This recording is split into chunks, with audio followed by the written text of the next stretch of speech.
কোরআনে আল্লাহ তাআলা বলেছেন ওয়াসজুদ ওয়াকতারিব, যদি তোমরা আমার কাছে আসতে চাও তাহলে তোমরা সিজদায় লুটিয়ে পড়ো। তাহলে ফর্মুলা পেয়ে গেছি না? আল্লাহর কাছে যেতে হলে সিজদায় লুটিয়ে পড়তে হবে। আপনি সিজদায় চলে গেলেন তো আল্লাহর কাছে চলে গেলেন। আপনি যখন সিজদা দেন মনে হয় যে আপনি কার্পেটের উপর সিজদা দিয়েছেন, মনে হয় জায়নামাজে সিজদা দিয়েছেন, মনে হয় মসজিদের টাইলসে সিজদা দিয়েছেন, কিন্তু আসলে আপনার সিজদাটা আল্লাহর কুদরতি পায়ের উপরে গিয়ে পড়েছে। ওয়াসজুদ ওয়াকতারিব, আল্লাহ বললেন সিজদা দাও, সিজদায় লুটিয়ে পড়ো, আমার কাছে চলে আসো। এবং হাদিসে বিষ্ণু ইসলাম বলেছেন আকরাবু মা ইয়াকুনুল আবদু মির রাব্বিহি ওয়া হুয়া সাজিদ ফাআকসিরু ফীহি দুআ। বান্দা যখন সিজদায় চলে যায় তখন বান্দা আল্লাহর সবচাইতে কাছে চলে যায়।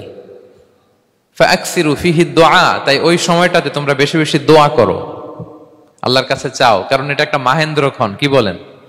সিজদায় যখন চলে গেলাম আল্লাহর সবচেয়ে কাছে চলে গেলাম। বিষ্ণু শিখালেন এই সুযোগটা কাজে লাগাও, তখন বেশি বেশি কি করো? দোয়া করো। দীর্ঘ সময় সিজদায় পড়ে থাকার জন্য বিষ্ণু ইসলাম আমাদেরকে উৎসাহিত করেছেন। দীর্ঘ সময় তিনি সিজদা দিতেন। বিষ্ণু ইসলামের সিজদাগুলো কি আমাদের সিজদার মতো ছিল ভাই?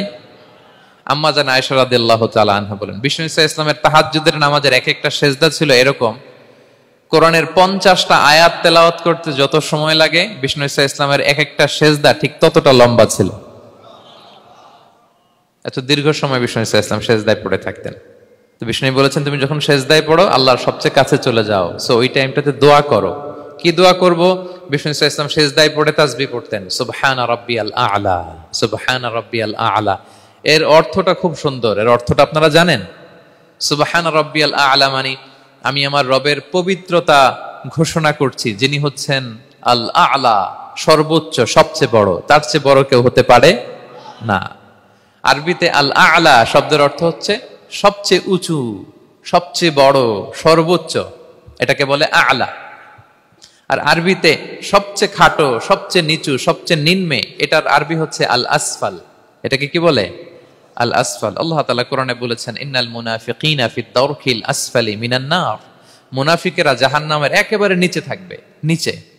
তাহলে সবচেয়ে নিচু অবস্থানকে বলে আসফাল, আর সবচেয়ে উঁচু অবস্থানকে বলে আ'লা। আওয়াজ করে বলুন, সবচেয়ে উঁচু অবস্থানকে বলে? আমরা ওইটাই বলি আল্লাহকে, সুবহানা রাব্বিয়াল আ'লা, আমি আমার রবের পবিত্রতা ঘোষণা করছি যিনি আ'লা, সর্বোচ্চ। আচ্ছা একটু খেয়াল করে বলেন তো, তিনি যখন আ'লা তখন আমাদের অবস্থাটা কি? সিজদা মানে হচ্ছে আমার কপাল, আমার নাক, মানুষ তার দেহের সবচাইতে দামি অঙ্গ মাটিতে ঘষতে শুরু করে ওই টাইমে, ঠিক কিনা? মানে আমার ইগো, আমার অহংকার, আমার দাম্ভিকতা সবকিছু ঝেড়ে ফেলে দিয়ে আমি আমার সর্বোচ্চ সাবমিসিভনেস, লয়ালটি, আনুগত্য, হাম্বলনেস, বিনয় আল্লাহর কাছে দেখাচ্ছি। সিজদায় আমরা যত ছোট হই এর চেয়ে ছোট আর হওয়া যায় না। সিজদায় আমরা যতটা বিনয়ী হই একটা মানুষ এর চেয়ে বিনয়ী আর হতে পারে না। এই তো নামাজ শুরু করলাম, আল্লাহু আকবার, এরপর রুকুতে জাস্ট বো ডাউন আর হেড, মাথা একটু ঝুঁকালাম, আর সিজদায় একেবারে মাথাটারে কি করলাম? মাটিতে মিলিয়ে দিলাম। তার মানে আমি চলে গেলাম আসফালে।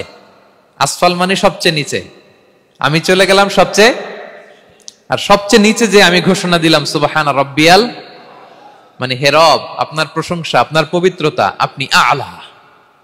আল্লাহ আমি আর নিজেকে এর চেয়ে তুচ্ছ করতে জানি না, এর চেয়ে ছোট আর করতে পারি না, আমি আমার নিজেকে উজাড় করে দিলাম, সবচেয়ে ছোট, তুচ্ছ, নগণ্য করে আপনার সামনে উপস্থাপন করে আমি ঘোষণা দিচ্ছি সুবহানা রাব্বিয়াল আ'লা। পবিত্রতা সেই রবের যিনি আ'লা।